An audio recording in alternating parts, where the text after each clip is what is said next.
Hi guys, welcome to my mini vlog na naman tayo. Ari ko maluto sang quick-quick. Wow! Wala kami sang pamahaw, kaya maluto-luto ko sang quick-quick. Wala ko naging pakita pag masa-masa ko sang arina kay magaukay among lamisa. Way ga sa lalanto among butang sa lamisa, kaya way ko naging pakita. Kay base kahuluya man. Among ganing dapog daw inukay ka buang, pero sige lang kay amo lang ang atong masarangan. Way pagkatinog pa obras sang manami-nami nga dapog. Ayan ano danay kita maprito-prito sang quick-quick. Bay lang da mga dapog na kay importante manami atong ginaluto.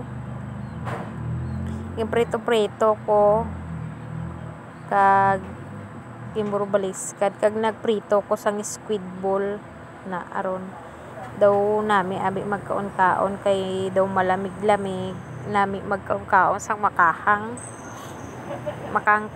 nga sawsawan. Madali man lang na maluto ang squid ball kay paglutaw sina luto naman na kag naghabok-habok.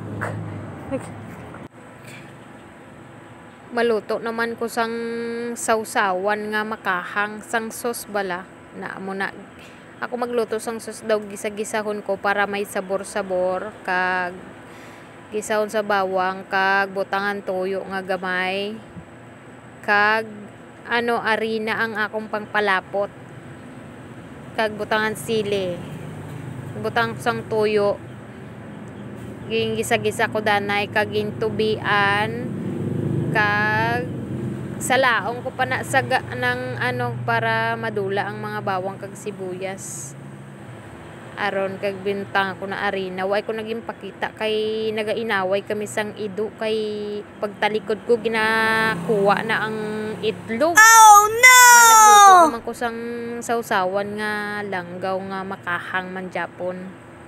Adali man lang maluto. Ari na ho luto na gani kanami magkaon baw perte kakahang wow kaon tanyo mamahaw tanyo